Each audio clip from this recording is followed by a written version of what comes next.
Hello everyone, this is T-Bird Bricks from another video. LEGO has done a great job recognizing certain anniversaries of Star Wars, having recently spotlighted the 25th anniversary of The Phantom Menace. In 2025, we'll have the 20th anniversary of Revenge of the Sith, which happens to be my favorite of the Prequel Trilogy movies, and I recently created a dream lineup that LEGO could put together for the anniversary. This is where the fun begins. Starting out small, I was thinking of a General Grievous mech, since LEGO doesn't seem to be stopping the Star Wars mechs anytime soon. It could be a cool four-armed mech with a differently designed and colored lightsaber in each hand to reflect his collection. It would also include General Grievous himself as the minifigure, which is great since we haven't had a General Grievous figure in way too long. I figure this can be $16, similar to the most recent mech, the Luke Skywalker X-Wing mech. Next, we kick it up with a duel set, this case being the Palpatine and Yoda duel on Coruscant. I don't believe we've ever had a set like this before, but please correct me if I'm wrong. But I think this would make a great $30 set. You would have Yoda, Palpatine, and maybe a Senate guard or some other minion. Then you can have a bunch of the Senate seats with some play action of Palpatine being able to throw them at Yoda, kind of like a flip, hit the button and knock them out type of thing. It might be a repetitive build, but I think fans will appreciate this fight finally being captured in LEGO. An alternate idea for a duel set I thought of was Anakin and Obi-Wan versus Count Dooku on the Invisible Hand. I think this is another great idea for a $30 set. You get Obi-Wan, Anakin, and Count Dooku, a figure we haven't seen in over 11 years, which is just crazy to me. Maybe bump it to $40 if you include Palpatine in the chair.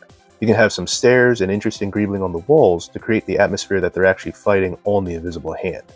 Next, I was thinking of a ship for the wave, or should I say, ships.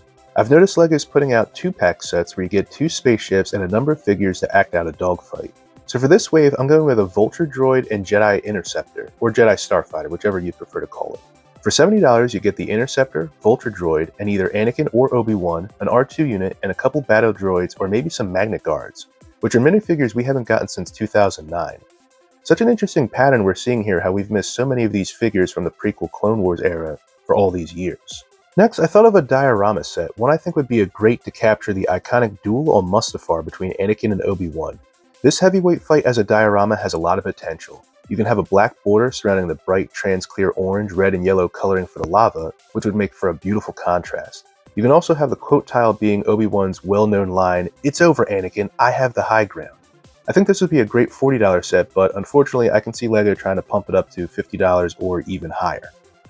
Lastly, I had a UCS-styled set in mind to round out this wave of anniversary sets, but before I get into that, I did want to go over 2 gifts of purchase I had in mind as well. For the Phantom Menace line, LEGO did a micro-scale AAT and a minifig-scale droid transport. In the case of Revenge of the Sith, I was thinking of a Boga, the animal that Obi-Wan rode to capture Grievous on Utapau. It's been a long time since we've seen that in LEGO form. Maybe we can have a brick-built version at the $40 spent threshold. Another gift for purchase I was thinking of was the Confederacy Leadership Council. A little unorthodox, but basically a round table built on Mustafar with Newt Gunray, Wat Tambor, Sam Hill, and Poggle at the table. I think these are characters in particular that fans would love to see in LEGO form, although in Newt and Poggle's case they would be updated figures as opposed to new.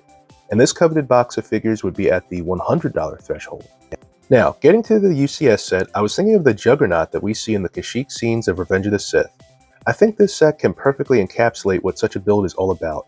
It's a big, massive display piece that would be a stellar build experience for the ultimate Star Wars fan. The amount of detailing LEGO can pack into a supposed set like this would be tremendous. As for the price of this, well, I don't know. With the other sets I came up with, it seems easy enough to track a price from previous sets that are similar, but LEGO never seems to have a consistent scale or price total for the UCS sets. One thing I've noticed from the last couple years of May the 4th, the UCS sets were consistently around the $230–$240 price range. I think the set can definitely hit that range, although scale of the build itself will definitely be a debate. Let me know what you think of these ideas in the comments section. Do you love this anniversary wave, or do you have other ideas for sets to commemorate the anniversary of Revenge of the Sith? Be sure to let me know and have a wonderful day.